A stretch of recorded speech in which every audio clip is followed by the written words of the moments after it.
राष्ट्रीय लोकदल का क्षेत्रीय कार्यकर्ता सम्मेलन एवं समीक्षा बैठक आज गोरखपुर में आयोजित की गई।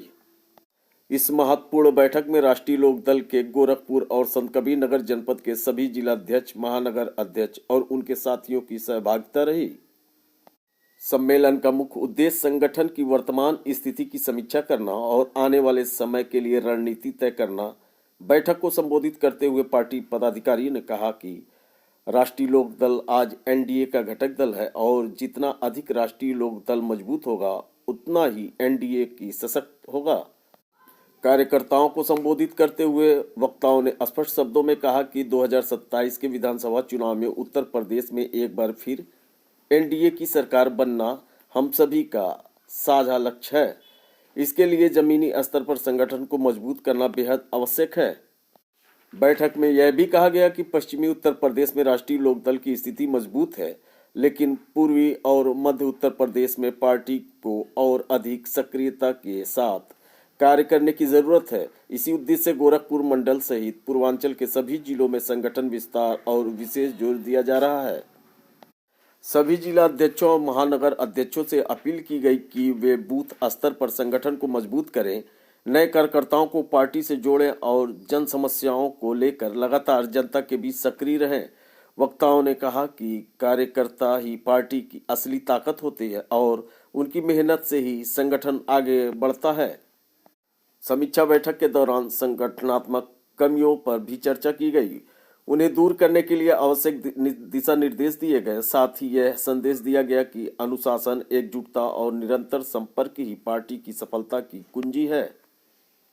अंत में सभी पदाधिकारियों और कार्यकर्ताओं ने एक स्वर में संकल्प लिया कि वे राष्ट्रीय लोकदल को पूर्वी और मध्य उत्तर प्रदेश में भी मजबूती प्रदान करेंगे और वर्ष 2027 में उत्तर प्रदेश में एक बार फिर एनडीए की सरकार बनाने के लक्ष्य को पूरा करने के लिए पूरी निष्ठा और समर्पण के साथ कार्य करेंगे।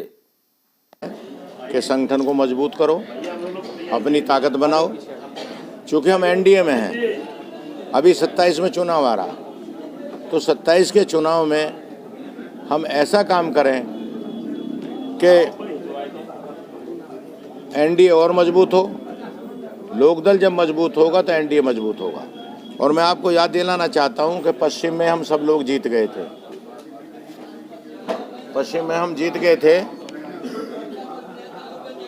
पूरब और मध्य में हम चुनाव थोड़ा गड़बड़ हो गया था।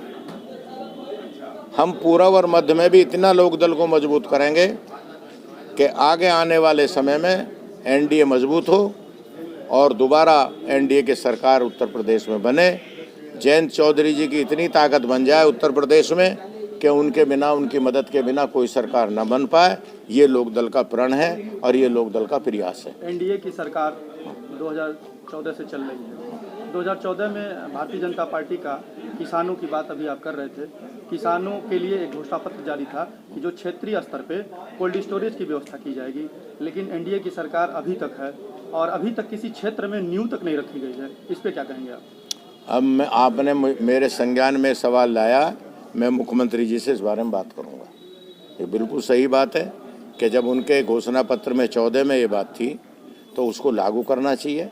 और ये बात सही है कि किस कोल्ड स्टोर होने से किसान की सब्जियां जो बाज़ार में फेंकनी पड़ती हैं, अगर कोल्ड स्टोर हो तो उसमें रखी जाएंगी, उसका रखरखाव होगा, किसान को उनकी सब्जियों का उचित दाम मिलेगा। ये किसान के लिए अति आवश्यक है और इसके कोल्ड स्टोर का निर्माण अति आवश्यक है। एक सवाल और है, जो आईजीआरएस पोर्टल चलता है उत्तर प्रदेश में, जिस आईजीआरएस पोर्टल का अगर हिसाब देखा जाए तो उस पर 80% फर्जी रिपोर्ट अधिकारियों द्वारा लगाया जाता है। यहाँ की जनता उस पर आवाज़ नहीं उठा पाती है। उस पर क्या? अब उस पर भी कार्रवाई तो यही है। देखिए, तो सरकार कार्य कर रही है, कोशिश कर रहे हैं, योगी जी कोशिश कर रहे हैं, हम लोग भी कहेंगे, इस पर भी हम बात करेंगे रामाशीष राय जी और हम लोग, कि उस पर सही रिपोर्ट लगे, सही जानकारी हो।